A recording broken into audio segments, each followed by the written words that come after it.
Hello everyone, it's Nancy from Into the Rabbit Hole with me, and today we're going to unbox some goodies, okay? Honestly, I don't know if they're going to be goodies. I know some of them will be goodies because I had to order some books for upcoming units that I needed. I have some thrift books, some Abe books, some whatever else, some Amazon stuff. Some of this may be household stuff. I honestly don't think I purchased that much, but for some reason it's looking like a lot right now. I think it's just the packaging. So let's open it up together. My tripod set up. I am ready. I have been waiting a couple weeks, I feel, to open up all these packages. I've just been so busy. I normally don't let things like this stack up. There's even a book in here especially that I need that I actually should have started this Monday, and I didn't. So I just have been busy. It's just been one of those weeks, you know. Let's see. What in the world? Oh, okay. I'm gonna have to open this up and then I'll show you what this is. But these are dehumidifiers for books up in my library. Okay. I got By Pond and River. And I'll just do like a quick flip through. Gosh, I must have ordered this stuff. I must have ordered this stuff weeks ago. This has probably been sitting here for a while. Okay, this is the one that I was waiting for because we're going to start a pirate unit starting on Monday. And we're going to deep dive into Captain Kidd. I went ahead and I opened up that box that I told you that I was going to hold off on. These are moisture absorbers. So I came across this ad on Instagram. And ever since then, I was like, well, what happened was they were showing how stinky like their books got. Like you can get like bugs and stuff like in your books if you don't have the right, like if there's too much moisture in the air. There was like mold, but there's also some sort of bug. It's like a book bug. I forgot what it's called, something like that. But bugs that you can get inside of books, used books, which totally freaked me out, by the way. But anyway, moisture absorbers, it removes the moisture from the air, keeping your books that you're investing a lot of money in, you know, crisp, mold-free, that kind of stuff. But the way that these work, you lay it down flat. So I remove the top, obviously remove all the packaging, remove the top, put the blue lid back on, and you stick it behind the books on the bookshelf. So nobody will ever see it. It just sits like back there. And then the moisture gets absorbed here along the bottom. Eventually all these beads will go away and then the moisture gets pulled from the air, which I thought was so cool. So anyway, I got a pack of those. Okay, this feels like books. It just feels like books, so this is probably going to be a good one. Ooh, I love it. There's nothing like getting books. Okay.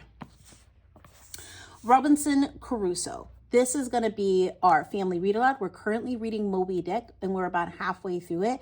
I'd be really surprised if we're not finished with Moby Dick by the end of the weekend because the kids are really, really into Moby Dick. And by the way, if you haven't read Moby Dick, I kind of like it. And I didn't expect that there was definitely a creepy under vibe to it, which just adds to the mystery of it all, you know? Anyway, Robinson Crusoe, this is going to be our family read aloud that we're going to do for the rest of the month of July. In the Days of Giants by Abby Farwell Brown. Guys, I don't even remember. Oh, it has to do with Norseman tales like Loki and Thor and things like that. So I don't plan on reading this anytime soon, but what happens is when I come across a really good book, and if my budget allows, I get it.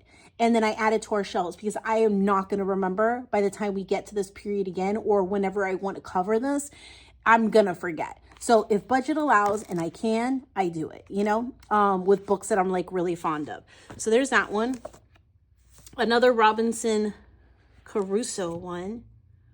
I have to check my, oh, it's because this is for my oldest so he can follow along as I read it. We're going to be listening to the audio, first of all. I'm not trying to read all this. My voice is already tired as it is. He's going to have a copy to follow along. My other son is going to have a copy to follow along. I think they were like $7 or something like on Amazon and stuff. And so they each got a copy. And then I have Monster.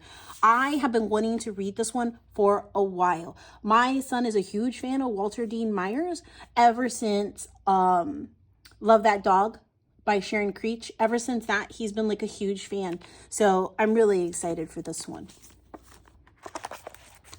Here, what does it say in the inside? Sometimes I feel like I have walked into the middle of a movie. Maybe I can make my own movie. The film will be the story of my life.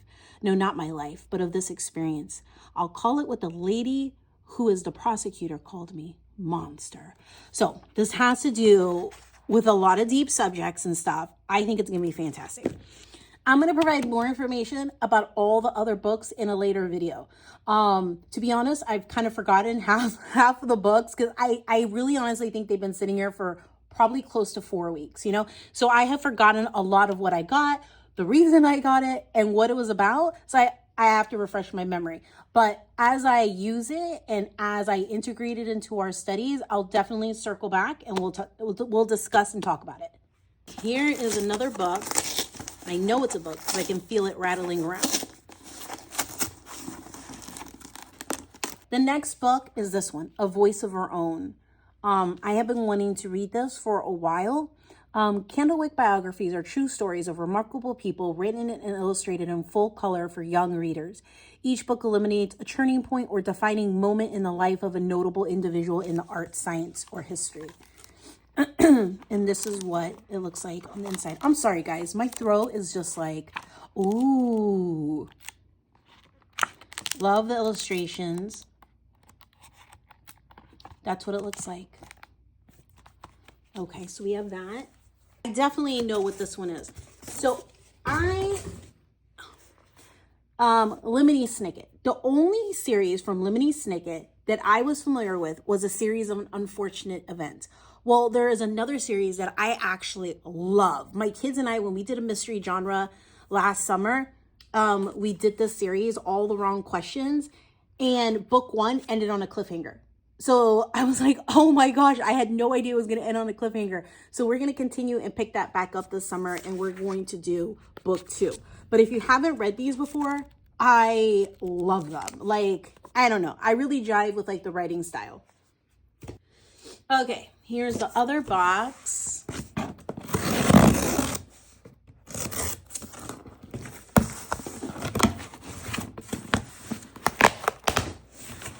This may be something for the house, actually.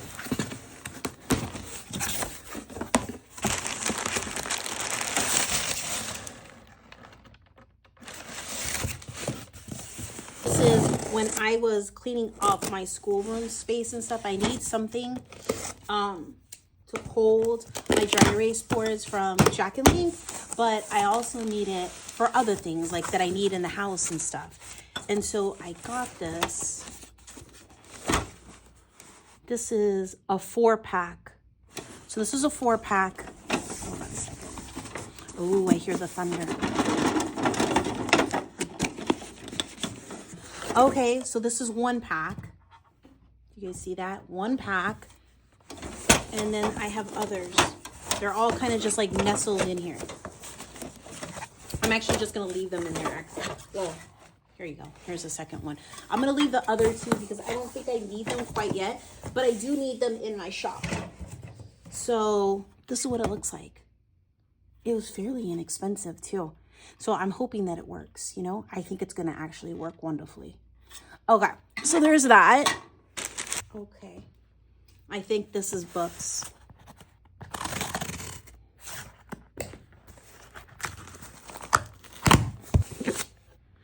Garbage. Follow the path of your trash with environmental science activities for kids. So I am going to be doing a study on taking care of the earth and recycling and how it affects our planet, and just more on earth conservation and stuff, like that kind of stuff. And so I looked at so many previews of this, and I'm like, you know what? This would be a really great spine. And so this is one of the books that we're going to use. So I'm really excited for that.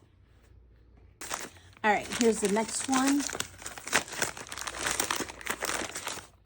A child's history of Ireland. So another thing that we are also going to be doing sometime this year, I don't think it's in the physical year, so in the 2026 school year, that's not going to happen. But in the 2027, in the spring, we are going to go into this. So a child's history of Ireland. I had done so much research trying to find like a good one. These are actually really hard to find. It's not that easy finding like a chronological timeline, hitting big events, like things like that for Ireland. But my kids are half Irish, so I really want them not only to know my culture, but their fathers as well. Okay, now we're getting to the smaller parcels. We're almost done. See, I don't feel like it was like a lot. It just looked like a lot with like all the packages, but it really wasn't that much. This is classic Irish fairy stories. So again, with the Irish theme, we're going to be reading Irish folk tales, fairy tales, reading about the history of Ireland, all the things.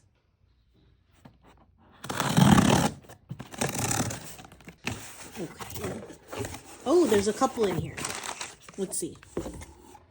What the Eagle Sees in Indigenous Stories of Rebellion and Renewal. This is what it looks like on the inside. I've seen a couple people post about this on several different occasions, and it always sounded really good to me. And this is what it looks like on the inside. Ooh, I think this is going to be fantastic. Okay, there's that one. Judy Bloom Blubber. I saw this on Instagram because I was trying to find, I'm always on the hunt for new readers for my fourth grader and stuff. He has a very particular style, very different from his older brother. So his older brother, for instance, loves books like this, like anything with like a historical base to it, he's pretty much down for. But my youngest is a little different. So I saw this and I thought this was really interesting. So Blubber is a good name for her. The note from Wendy says about Linda.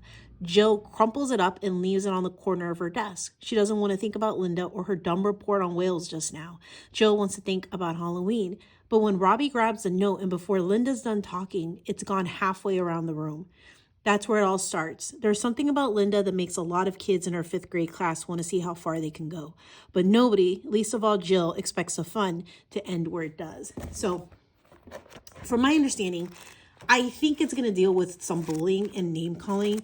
And I think, if you guys have read it, please let me know. But that was the general, that was the takeaway that I got from reading like a lot of the reviews, that it's going to deal with those type of issues, how harmful names can be, you know? So that's what I think. And then I got astrophysics for young people in a hurry. I have the adult version of it. And so I wanted to see what the young people's version would look like.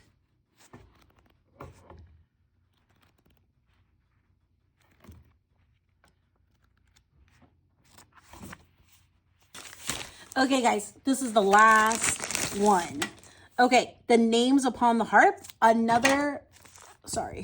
the names upon the harp, another one dealing with Irish folktales, Irish fairy tales, Irish history and stuff.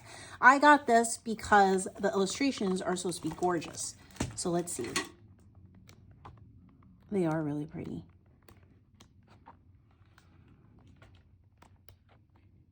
Gosh, I'm really excited to jump into this. We just can't do it this year because our focus is on Central America and South America because we're going to go visit El Salvador for the first time. It's going to be my first time. It's going to be my kids' first time. And so obviously our focus for geography and all that stuff is on that, you know, but starting in the new year, we're going to switch gears. So another one, A Pot of Gold, a treasury of Irish stories, poetry, folklore, and of course, Blarney. So I'm just so excited. I really want to switch gears and just start doing, look how awesome. So I really want to switch gears and maybe jump into this, but I can't. I just cannot because it just makes more sense. If we're going to El Salvador in December, it's going to be my first time, the kids' first time. It's just geography wise and everything. It just makes sense to add it to our studies this year, you know, but starting in January, I am going to be continuing to work on building like a study around this, and I have the rest of the year to do that. Okay, guys, that is it. See, I told you it wasn't going to be that much. What did I do? I got that. I mean, there are a decent amount of books, I'm not going to lie. But it just wasn't, you know, compared to all the boxes that everybody saw, like on the thing, it really wasn't that much, you know? But anyway, I had to open it because I knew that book was somewhere in that stack of books. And this is what we're going to start on Monday, along with Robinson Crusoe. So I knew I had to open it up. But anyway, there you go, guys. There's one thing, I don't know if you caught, that I did not share. It was in a white package. That's because that is my son's incoming 5th grade science curriculum. And I'm not ready to share about that yet because I need to look through it and just finalize my decision. It was such a hard choice, but stay tuned for that. All right, guys, don't forget to subscribe. I hope you enjoyed this. Thank you for joining me while I opened up all these packages. Bye, guys.